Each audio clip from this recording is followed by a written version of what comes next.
It's 12 noon. My name is Nakwa Kwabla with Midday Live. Coming up, Accra Psychiatric Hospital to stop admitting patients. We'll tell you why.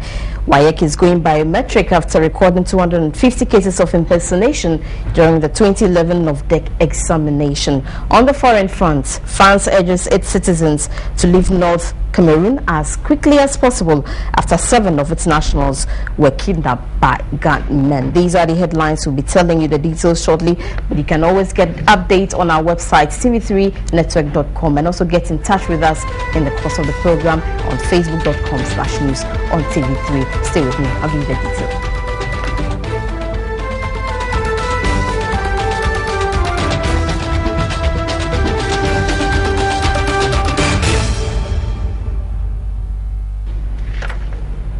The Accra Psychiatric Hospital has stopped admitting patients due to inadequate funds. The hospital took the decision 2 weeks ago to save the facility from total collapse. A specialist psychiatrist, Dr. Ampao, disclosed this during a tour of the facility by the Minister of Health. For the past 2 weeks or so, we were forced to stop admitting for some time because we don't have funds running the hospital.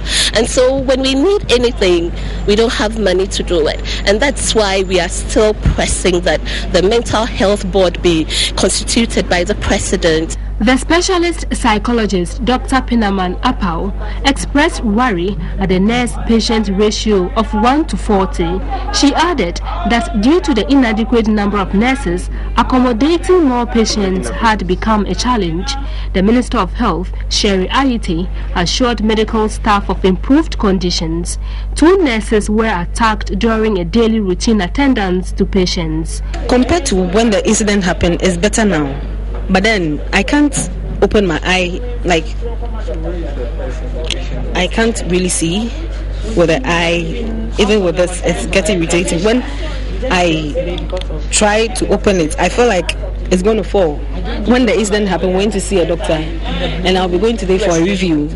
On our way to the bathhouse, she pushed me, and I fell, and I landed on my fingers and my wrist. That is the cause of the bandage on my fingers. Like my hand. The minister regretted the attack. I came here this morning first to visit the 2 nurses, who were injured.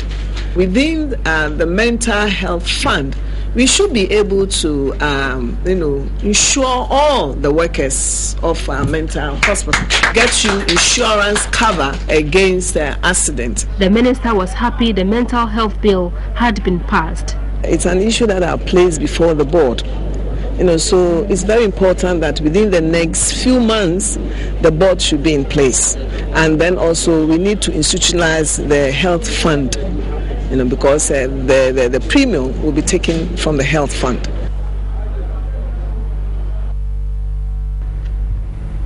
The West African Examination Council recorded over 250 cases of impersonation during the 2011 November-December West Africa Senior School Certificate Examination. To avoid such cases, WAEC has commenced the use of a biometric system to capture data of candidates. Examination malpractices persist inspired numerous interventions by the West Africa Examinations Council.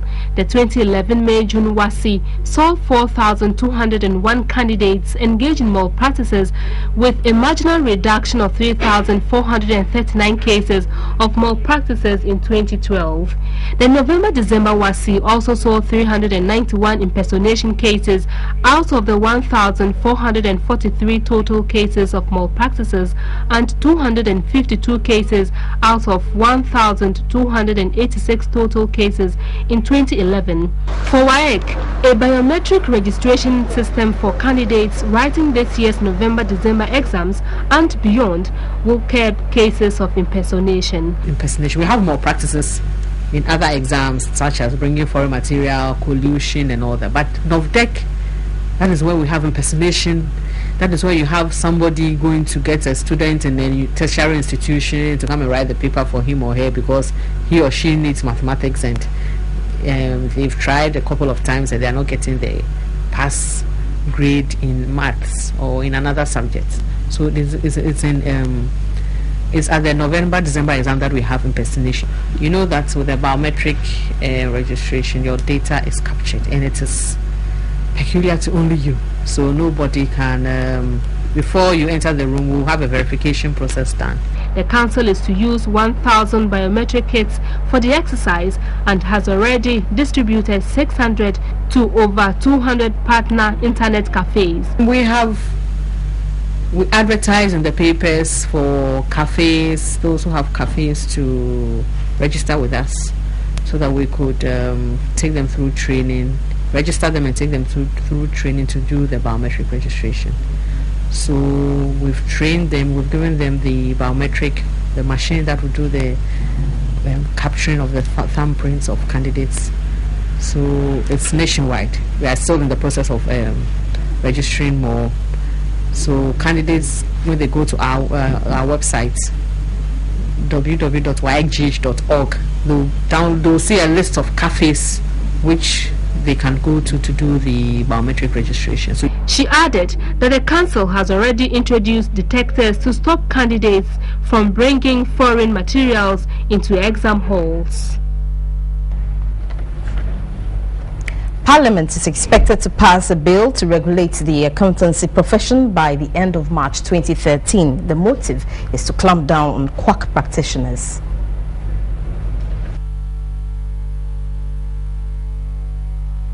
The Chief Executive Officer of the Institute of Chartered Accountants Ghana was speaking at an interaction with the Minister of Education, Professor Nana Opoku-Agyeman. When passed, the bill, according to the Institute, would sanitize the accountancy profession and make it more attractive. For the past few years, we've been trying to come out with a bill to more or less give legal backing to some of the provisions we think that we need to pass to support the institute to regulate the profession. So the bill will be ready by the end of March, and since I've been on the drawing board for years, we would like to appeal to you that when it finally lands on our table, it will give some kind of support. The Minister of Education, Professor Nana Opoku-Agyeman, promised to facilitate the process of passage.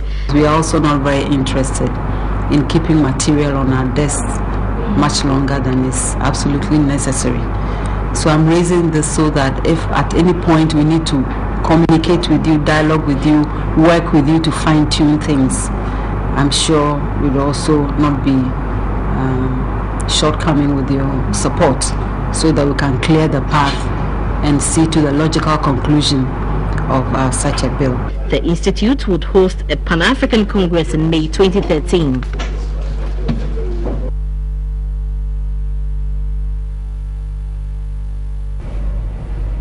In some other stories, this afternoon, the Christian Council, Ghana, and the United Nations High Commissioner for Refugees have technically handed over an 18-block classroom to the Gomafete District Education Directorate. The 1.3 million facility is to ensure the Liberian refugees who have opted to locally integrate continue their education.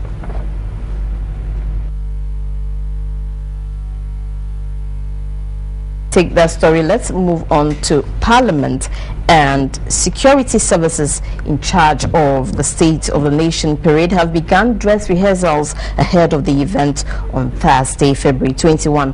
The Public Affairs Director of Parliament, Jones Kublini, told Edward Kwabi the House was feverishly preparing to host the President. President Mahama will be delivering his first State of the Nation address on Thursday, February 21, 2013. His Excellency, the President, is enjoined by the constitutional provision to be in the House to deliver a message on the State of the Nation at the beginning of every year. He's coming here again on Thursday to deliver his first message on the State of the Nation for this year, for this term. And so we are feverishly working towards that day.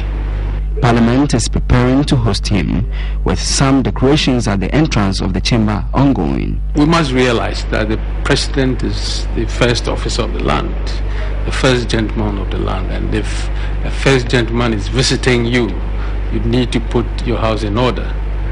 And so Parliament is putting his house in order to welcome His Excellency the President. Security services in charge of Thursday's parade have begun dress rehearsals.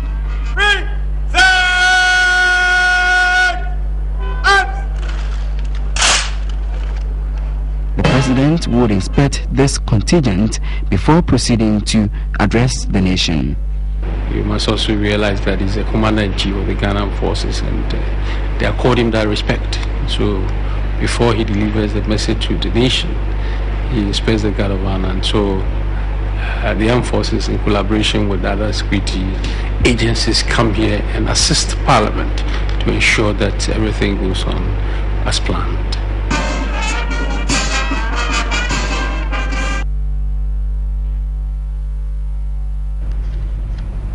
Now let's go over to the House, where our parliamentary correspondent Edward Kwabi is standing by to give us more updates on the preparations ahead of the President's State of the Nation address. Hello, Edward. Edward Kwabi, can you hear me? I can hear you, Nako. Edward, kindly tell us, how far has preparation gone for tomorrow's event? Yes, I spotted 2 policemen around, just checking, ensuring that there's security ahead of tomorrow's event, because the Parliament of Ghana is preparing to host the President tomorrow, and security personnel here just ensuring that the place is in order for tomorrow. I've seen some public machines being brought by the Information Services Department, and they are fixing them now. Now, the days where the President will be standing to take the national salute has also been fixed by officers from the national security. So the place is picking up or taking shape for tomorrow's event. Well, from what you're saying, all is set, but the minority hinted that they might boycott the event. Is this still the case? Yes, I spoke to the deputy minority leader, who happens to be Honorable Dominic Mitu, and he just told me that the minority caucus will be getting into a meeting in a short while. They will be getting to the meeting to decide whether or not to attend tomorrow's ceremony, and it will be chaired by Honorable Oseche Mensabun, who happens to be the minority leader, Honorable Danboche, Honorable Dominitu, and the rest, all in leadership of the minority caucus, will be there to decide whether or not to attend the event. So as it stands, he cannot confirm to me. This is what he told me a few minutes ago when I interacted with him. And let's wait for the outcome of the meeting. What about the other side? What are the expectations for tomorrow's address? Most of them are expecting that the President will address issues regarding energy, bring the nation to understanding of what the current situation of the nation is when it comes to energy, health, and education. These are basic necessities of Ghanaians, and they want the President to touch on those issues.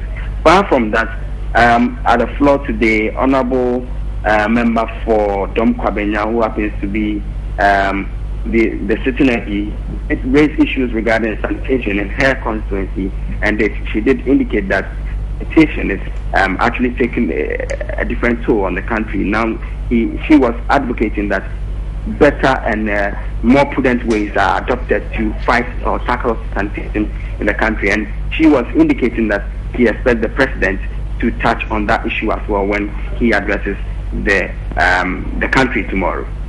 All right, thank you very much, Edward. We'll be getting back to you for more updates in our subsequent bulletins. But you can also tell us your expectations on tomorrow's address. You can send them to our Facebook page, facebook.com/news-on-TV3. Let's still stay with Parliament, and the new parliamentarians say they are gradually getting used to the standing orders and proceedings of the House.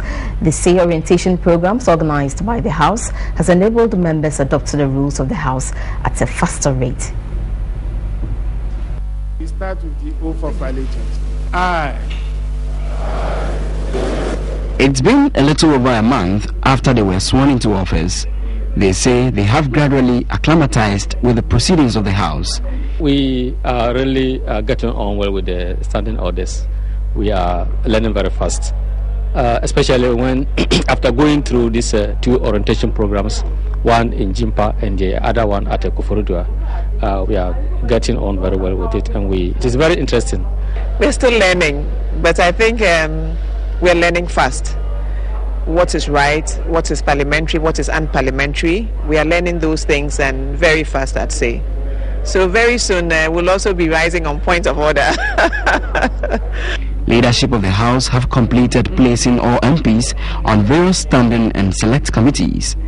They believe this will be an opportunity to promote development at their various constituencies. Currently, I'm serving on 2 committees, Select Committee on Education and then Privileges. Yeah, on the part of Education Committee, once I was a teacher or as a member of Education Service, I'm so grateful to be on that committee so that I'll be able to at least articulate the issues in education sector on that committee.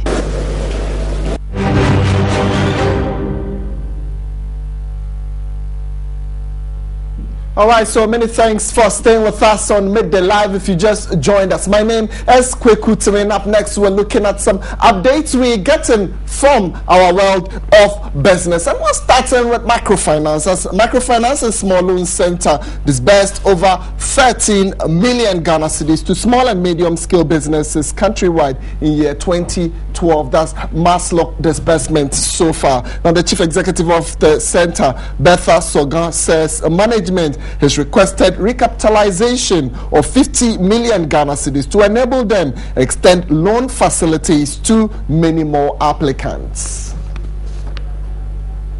Nationwide disbursement of some 13 million Ghana cedis as loans for small and medium-scale business in 2012, the Chief Executive Officer of the Microfinance and Small Loan Center, Bertha Sogan, said the scheme did not exceed its disbursement target. I think we became more experienced in the way we administer loans and also the vehicles, and also how we are going to approach the outboard motors. Recovery of loans remains a major challenge, even though recollection rates have gone up to 80% in the last 4 years from 6% since the inception of the scheme. We have a problem with our mentality in payback loans that we go and collect, whether it is from Maslock or any other place. And I think that gradually we need to change that psychic. Maybe Ghanaians would come to a realization that for interest rates to actually come down, whether it is the big banks or anywhere, the banks would also expect people to pay back the loans that they contract. In 2012, fishermen received subsidized outboard motors while taxis were giving out on hire purchase. The things that we are quite excited about is when we were going around during the later end of last year, we realized that especially the women in the market were complaining that they find it difficult accessing Maslock loans, not because they cannot get the loans, but because they cannot leave their wares to go to our offices. So 2013 we have started already working on how we can get the loans to closer to the market women, and so we've set up a team to work on that particular project. And so we'll have Maslock offices within the markets to allow women to have an easy access, and also allow our credit officers to recover, because it's easier to recover on daily basis than to go out there and recover on monthly or bi-weekly basis. A digitalization system being implemented by the center is expected to preserve the security and integrity of information collected by the center. But officials said a fully operational credit reference bureau is necessary to increase lending to the informal sector.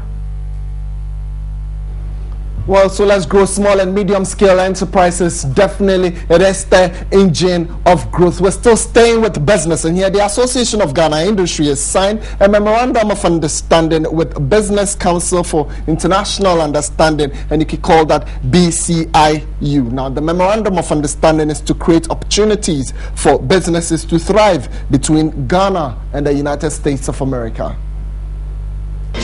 The Business Council for International Understanding, BICU, is a United States-based agency fostering business collaboration with several countries. The Memorandum of Understanding is also to ensure investment into various sectors of the economy. In our efforts to get collaboration with international business groups, we need organizations like the Business Council for International Understanding.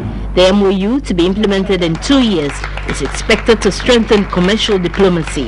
BCIU will endeavor to provide opportunities for AGI to highlight Ghana as an ideal investment location and regional hub for multinational corporations. The president of the Business Council for International Understanding promised to focus on agriculture. I think there are companies in the United States that can make money in Ghana, and they can find it convenient to have Ghana as the regional hub in sub-Saharan Africa.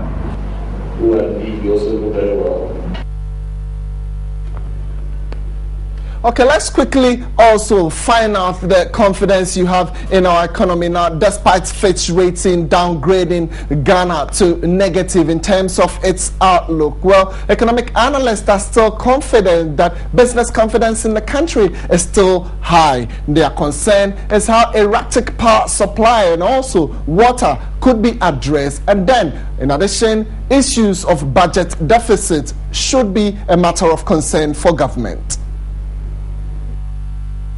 A downgrade in Ghana's economic outlook from stable to negative by Fitch Ratings, recent increase of fuel prices by 15 to 20%, and erratic supply of water and electricity have triggered debates about the business confidence for 2013.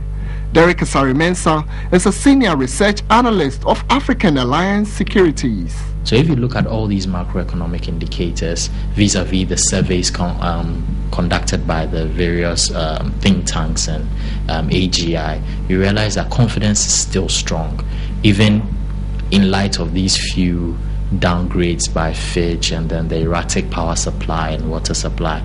Business confidence is quite strong. Ghana's credit ratings by Fitch is still B+, but the country's outlook has moved from stable to negative. I'm really expecting that the oversubscription that we recorded in the previous two issues that were issued, it's not likely to, if these people will take this rating to be a serious thing, especially on the international. And if you talk to those primary dealers, they tell you almost about 90% are being subscribed by foreigners. Analysts share their thoughts on issues government must address if it intends to whip up investor confidence. I think that electricity as at now, they are things that we cannot do without them. Education as at now, they are things that we cannot do without them. And water are things that we cannot do without them.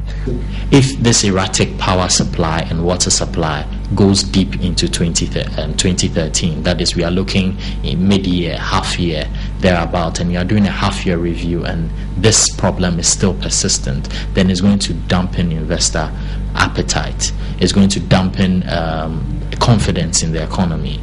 Already we have Fitch coming in to do the downgrade, but the downgrade is not going to impact on business confidence immediately.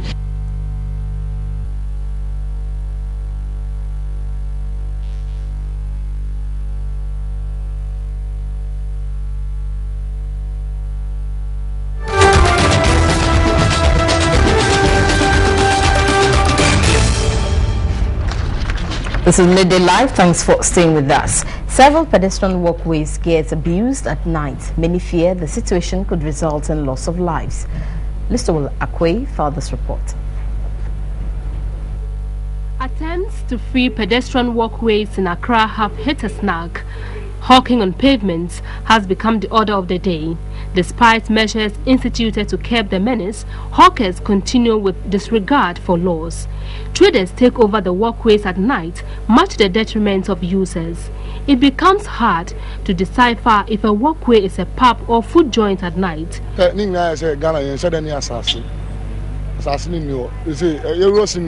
problem is our roads do not have enough parking spaces. To check the situation, government must provide more parking lots. The problem is channel or more stores or parking space here. customers in the Tadia, Ombe Paco ono. Food vendors extend tents onto pavements for customers. Of late, it has tended to be a phenomenon. People even don't like being indoor. You want to be in an airspace where you can breathe and maybe half merry. All places are allotted to be roads, bus stops, if the institutions are in place to check all those things.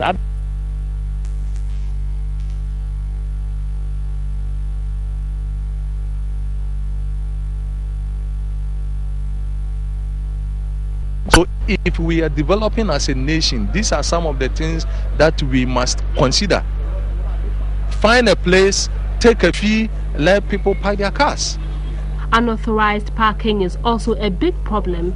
The situation is not only obstructing free flow of traffic, but endanger lives. Pedestrians are forced to battle with vehicles for space. The Dean of the Faculty of Applied Health Sciences at the Kwame Nkrumah University of Science and Technology, Professor Apia Poku, has advised the public to go for medical checkups at least twice in a year to prevent avoidable ailments. Professor Apia Poku gave the advice at a free health screening exercise organized by the Faculty of Allied Health Students Council. The free health screening exercise, which is an annual event for the allied health students of KNUST, is to demonstrate readiness and willingness to offer services to the people of Ghana whilst training to join the health profession.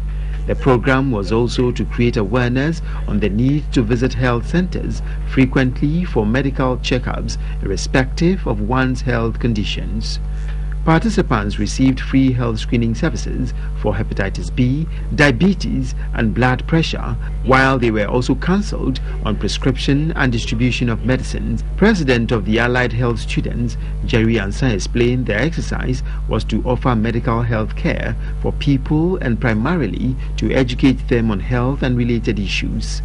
The Dean of the Faculty of Applied Health Sciences of the Kwame Nkrumah University of Science and Technology, KNUST, Professor Apia Poku, noted early detection of ailments makes treatment easier.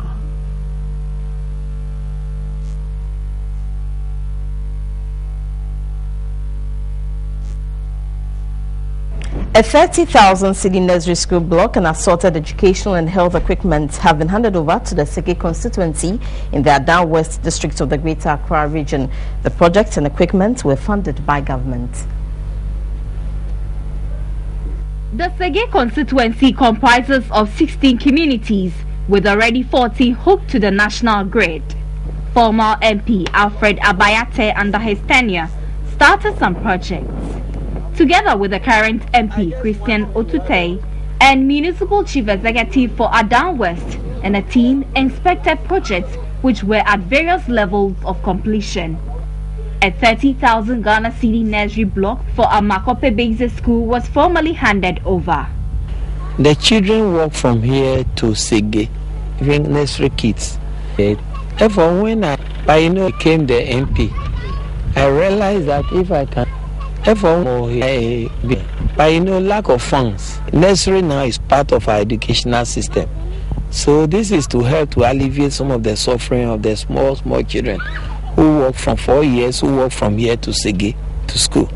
100 dwell decks were donated to a Muslim school in the constituency. 15 computers and accessories were also presented to some schools in the district. A new government-funded classroom block project is ongoing at Machekope. Expansion work on a new health facility made up of an OPD, consulting room and wards at Anyamam Health Center have also been completed. There are 4 different sets of toilets there. 2 new ones, but the 2 old ones, even though we would say officially they've been abandoned, it's being used by community members. And that is to say, it's not even been receiving any care, no cleaning, nothing. So that is a health hazard for us because people go in and come out. Medical equipment were also presented. Construction of bungalows for staff of the health center had also taken off.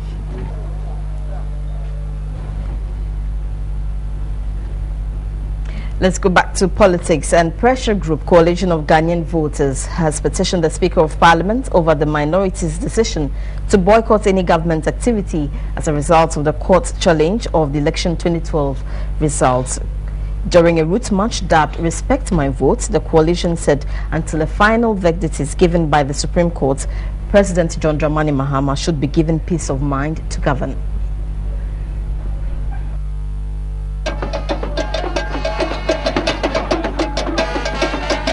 Dubbed Respect My Vote, members walked through the streets of Kanda, through Ridge, and finally settled at the Ifwa Sutherland's Children's Park. The group says certain pronouncements on media platforms lately have the tendency of influencing the court's judgment on the December polls. It's good that they have gone to court, and court is the final place for a final decision to be taken. But in between time, we are expecting them to be tolerant in society. You understand? President Mahama have been declared as the president. They have gone to court. They should give President Mahama the peace of mind to govern this country until otherwise. They expressed worry over insulting remarks made against President John Mahama. They called on Ghanaians to reject violence. When asked whether they are not sympathizers of the ruling NDC, spokesperson for the group, Dr. Clement Apak, had this to say. If you look at the number of organizations and the personalities who are going to be speaking today, the likes of Ikuya, we've also invited Hassan Ayarga, we've also invited Dr. Danlate, we've invited Odike, Bernard Mona, myself included. There is nobody that is here on a political basis. So may I add that we have sent invitations to even the MPP. And if they are here, we would provide avenues for them to speak. What we would not accept is for people to take liberties and try to abuse the Constitution by making pronouncements that are not within the context of the rule of law. A delegation comprising several flag bearers from the 2012 elections later petitioned the Speaker of Parliament. You're still watching Midday Live, and we've been asking you this morning on our Facebook page, has the power situation in our area improved since the restoration of the 400 megawatts of power announced by the ECG? Some of you have sent your comments in. Let me just read this one from Yeboah Kennedy. He says that terrible is the word I'll use in Abuabu Kumasi. It seems like we've wronged ECG. He's wondering why he doesn't have power now and then.